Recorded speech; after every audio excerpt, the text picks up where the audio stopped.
Nah, dalam menetapkan rumusan masalah dan tujuan penelitian, mungkin banyak dari kalangan mahasiswa yang masih bingung bagaimana menetapkan rumusan masalah dan tujuan penelitian. Nah, sebenarnya yang sulit itu adalah memulai dan menghilangkan rasa malas dalam pembuatan karya ilmiah. Jadi, dalam video kali ini kami akan membagikan tips bagaimana menetapkan rumusan masalah dan tujuan penelitian.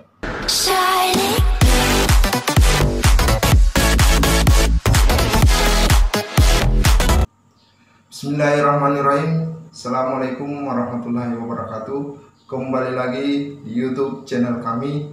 Dalam kesempatan kali ini kami akan membagikan tips bagaimana menentukan rumusan masalah dan tujuan penelitian. Nah, dalam video kali ini kami akan membagikan tips cara menentukan rumusan masalah dan tujuan penelitian di dalam karya ilmiah. Tapi sebelum itu jangan lupa di like, di komen, dan di subscribe YouTube channel kami dan aktifkan lonceng notifikasinya agar tidak ketinggalan video menarik lainnya dari kami.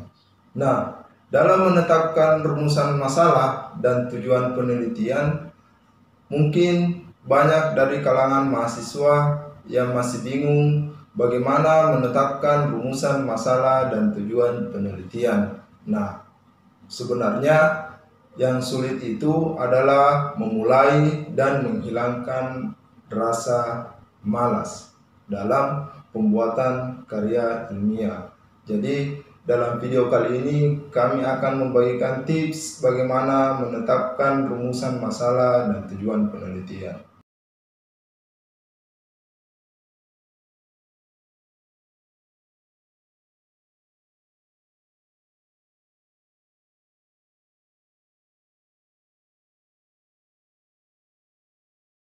Nah, dalam membuat rumusan masalah, tips yang pertama yaitu membuat rumusan masalah itu tergantung dari judul penelitian Anda. Atau dalam menetapkan rumusan masalah itu, jumlahnya tergantung dari judul penelitian Anda. Baik menggunakan 2 variabel maupun menggunakan 3 variabel. Itu tergantung dari banyaknya variabel penelitian Anda.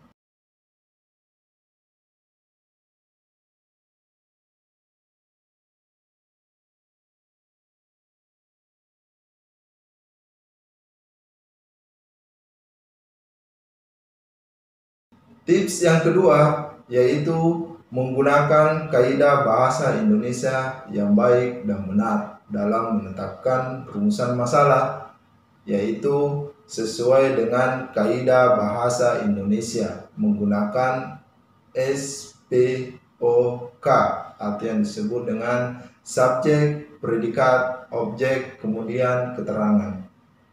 Dan yang lebih sederhana menggunakan subjek, predikat, dan objek.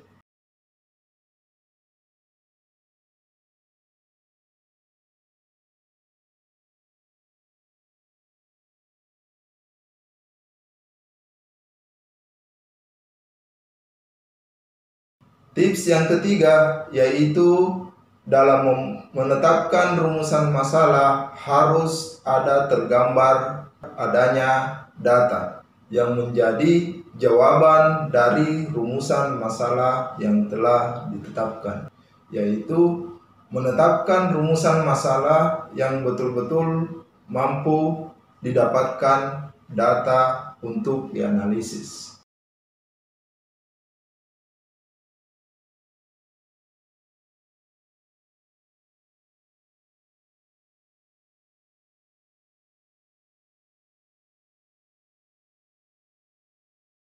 Tips yang keempat, menetapkan rumusan masalah menjadi dasar dalam hipotesis penelitian Anda. Karena dalam pembuatan hipotesis penelitian juga itu berdasar dari rumusan penelitian Anda, yang tentunya akan menjadi acuan dalam hipotesis penelitian Anda. dan juga menjadi dasar dari judul penelitian yang telah Anda tetapkan.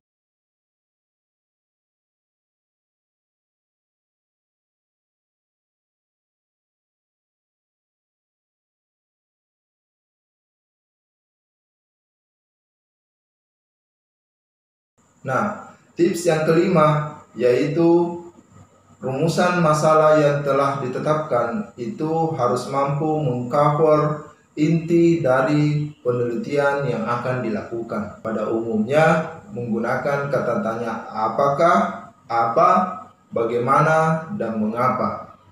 Jadi pertanyaan ini harus dideskripsikan secara empiris dan teoritis, dari mana secara real berdasarkan hasil observasi maupun melalui wawancara, dan harus dibuktikan dalam analisis data.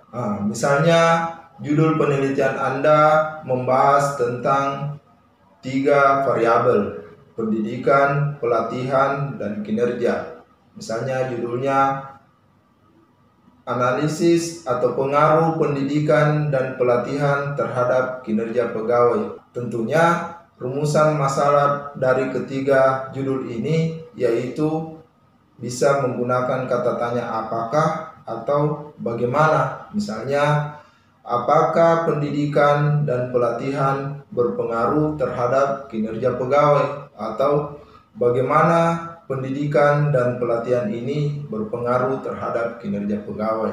Ataukah dalam judul penelitian Anda tentang kesiapan siswa dalam menghadapi dunia kerja.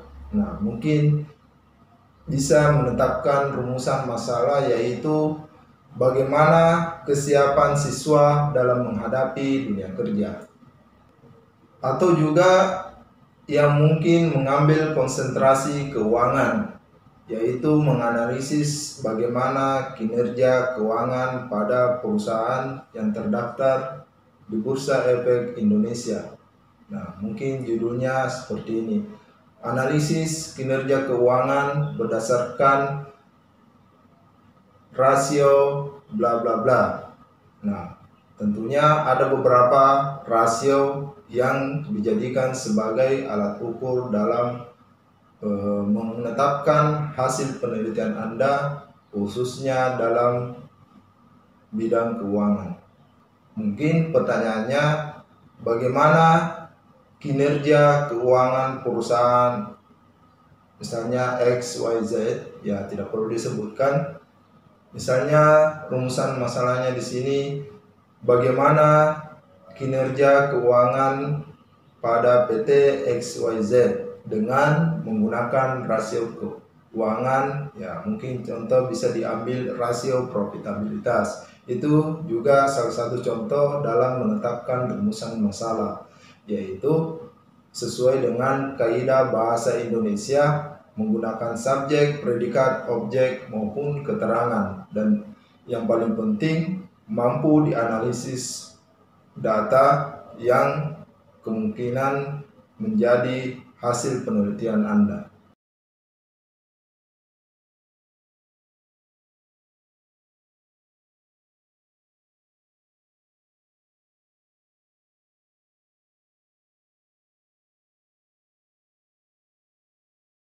Nah, selanjutnya berbicara masalah tujuan penelitian. Tujuan penelitian di sini adalah lanjutan daripada rumusan masalah sebelumnya. Ya, tentunya tujuan penelitian ini adalah untuk mengetahui atau alasan Anda melakukan suatu penelitian.